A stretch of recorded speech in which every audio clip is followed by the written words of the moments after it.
For example Jio culture کے اندر یہ دیکھا گیا چونکہ جیوز کا آپس میں انٹر وہ ہوتا ہے، یا ہمارے بہت سارے پاکستانی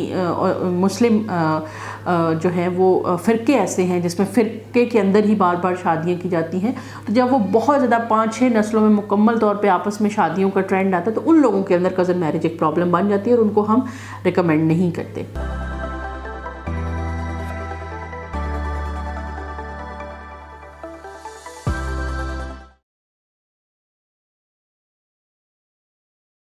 جی السلام علیکم، میں ہوں ڈاکٹر نائلہ، کنسلٹنٹ گائنیکالوجسٹ اور انفرٹیلیٹی اسپیشلسٹ۔ بہت سارے مجھے آپ کی طرف سے ٹاپکس ملتے رہتے ہیں کہ اس کے اوپر بات کریں، اور میں ان میں سے with the passage of time ان کو سلیکٹ کرتی رہتی ہوں۔ آج ہم نے بات یہ کرنی ہے کہ جو کزن میرج ہے اس کا بہت چرچا ہوتا ہے، کزن میرج نہیں کرنی چاہیے، تو کیا کزن میرج بہت نقصان دہ ہے؟ تو میں اس پلیٹ فارم سے آپ کو یہ بتانا چاہتی ہوں کہ ہر کزن میرج جو ہے وہ نقصان دہ نہیں ہوتی ہے۔ فرسٹ اور سیکنڈ کزن میرج یعنی آپ کی، اب یہ دیکھا یہ گیا ہے کہ کزن میرج کو ڈسکریج کیوں کیا جاتا ہے، کہ ہمارے ہاں بہت ساری پاکستانی کلچرز کے اندر یا ایون جیوز کے اندر بھی دیکھا یہ گیا تھا کہ بہت زیادہ فیملیز کے اندر نسلوں تک، یعنی پچھلے 5 نسلوں سے کیا ہو رہا ہے کہ آپس میں شادیاں ہو رہی ہیں، اور آپس میں شادیاں ہونے کا نقصان کیا ہوتا ہے کہ اگر کوئی میوٹیشن ہو، جیسا کہ تھیلیسیمیا کی میوٹیشن کے بارے میں خاص طور پہ یہ بات کی جاتی ہے، وہ ہو تو وہ پھر بہت بڑی بیماری کی شکل میں ظاہر ہونے لگ جاتی ہے۔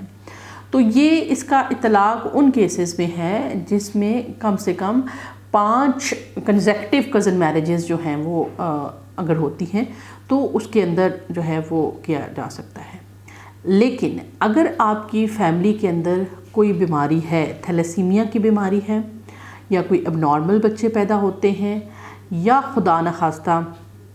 بچے جو ہیں وہ پیدا ہونے کے بعد بچے کے پیدا ہونے کے بعد ان کی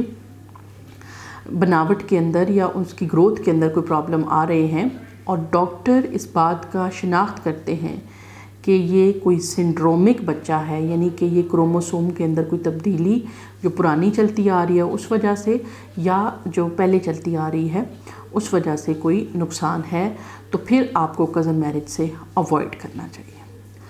اب اس کے بعد میرے پاس بہت سارے پیشنٹ میرے کلینک میں آتے ہیں اور کہتے ہیں کہ ہم کزنز ہیں اور ہم شادی کرنے لگے ہیں، ہماری شادی ہونے لگی ہے، تو ہم جو ہے وہ کون سے ٹیسٹ کروائیں؟ تو میں ان کو یہ بات کہتی ہوں کہ الٹیمیٹلی ہر چیز آپ کو بلڈ ٹیسٹ سے پتہ نہیں چلے گی یا جینیٹک ٹیسٹنگ سے پتہ نہیں چلے گی۔ سب سے پہلے آپ کی ہسٹری امپورٹنٹ ہے۔ آپ کی ہسٹری میں یہ پتہ چلے گا کہ کیا آپ کے پیرنٹس کی کزن میرج تھی، کیا ان کے پیرنٹس کی کزن میرج تھی،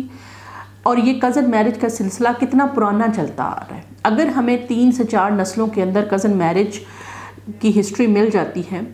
تو پھر ہم کیا کرتے ہیں کہ ان کی فیملی کے اندر جو موٹی موٹی 4-5 بیماریاں ہیں جو ہمارے بیلٹ کا پرابلم ہے ان کو دیکھنا شروع کر دیتے ہیں۔ تو ان کے اندر اگر کسی پیشنٹ جو ہے وہ تھیلیسیمیا ہے، ہمارے پاکستان کے بہت سارے ایریاز پرٹیکولرلی ایسے ہیں جن کو جیسا کہ فار ایگزامپل ہمارے جو لوور پنجاب ہے اس کو جو تھیلیسیمک بیلٹ کہتے ہیں۔ اس کی وجہ کیا ہے کہ وہاں پہ کے رہنے والے لوگ جو ہوتے ہیں وہ آپس میں کزن میرج اور اس طرح سے مل ملا کے، تو وہ تھیلیسیمیا کا لیول ایک خاص لیول سے زیادہ ہو گیا ہوا ہے۔ تو وہ آپ کا، ہم ان چیزوں کو دیکھ لیتے ہیں کہ آپ تھیلیسیمک بیلٹ سے تو نہیں ہیں، یا آپ کی جو فیملی ہے اس کے اندر کوئی اب نارمل بچے پیدا تو نہیں ہوتے، یا بچے پیدا ہونے کے بعد اب نارمل تو نہیں ہو جاتے۔ اگر کوئی اس طرح کی آپ کی فیملی کے اندر ہسٹری ہو تو وی اسٹرانگلی ریکمینڈ کہ کزن میرج کو ایوائڈ کیا جائے۔ لیکن اگر آپ کی فیملی کے اندر کوئی ایب نارمیلٹی ہے اور آپ نے کزن میرج کر لی ہے تو یہ اس بات کی گارنٹی نہیں ہے کہ آپ کا ہونے والا بچہ ایب نارمل ہوگا۔ 100 میں سے اگر کوئی ایب نارمیلٹی ہے تو اس کے بھی چانسز ہوتے ہیں۔ اگر کزن میرج کے اندر ایک دفعہ کوئی بچہ تھیلیسیمک ہو گیا یا کوئی بچہ ایب نارمل ہو گیا تو اس کے بعد اگلے بچے کے لیے ہمارے پاس بہت سارے ٹیسٹ موجود ہوتے ہیں، جیسے سی وی ایس ہم کر لیتے ہیں، کورونک ویلس سیمپلنگ کر کے ٹیسٹ کر لیتے ہیں ہم تقریباً 3 یا 4 مہینے کے اندر کہ اس بچے کے اندر کیا وہ والی بیماری موجود ہے جو پہلے بچے کے اندر آئی ہے۔ اور اسی طرح سے اگر کوئی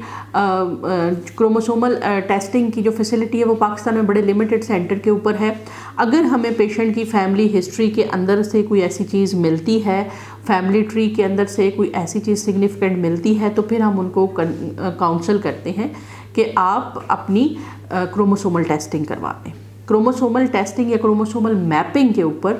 اگر کوئی اب نارمیلٹی آتی ہے تو اس کا یہ قطعاً مقصد نہیں ہے کہ آپ جو ہے وہ اب شادی نہیں کر سکتے، لیکن ہم مریض کو یہ بات بتا دیتے ہیں کہ وہ ڈپینڈ کرتا ہے کون سی جین کے نمبر یا کون سے کروموسوم کے، کہ آپ کے اتنے میں سے اتنے % چانسز ہیں کہ اگر آپ 4 ٹائم پریگننٹ ہوں گے تو 1 ٹائم چانسز ہیں، یعنی 100 میں سے 25% چانسز ہیں کہ یہ بیماری آپ کے اندر آ جائے گی. اور اگر پیشنٹ کو ہم فردر بھی گائیڈ کر دیتے ہیں کہ اب ایک نئی ٹیکنیک ہے جس کو کہتے ہیں PGS، جس میں ہم کیا کرتے ہیں، پیشنٹ کی اکسی کر کے اس کے ایمبریوز بنا کے ان کا پراپر جینیٹک مٹیریل ٹیسٹ کر لیتے ہیں، اور جو نارمل ایمبریوز ہوتا ہے وہ فیمیل کے اندر پلیس کرتے ہیں. بہت سارے پیشنٹ اس چیز کا فائدہ اٹھا رہے ہیں، لیکن ایک یہ جو ٹرینڈ بن گیا ہوا ہے کہ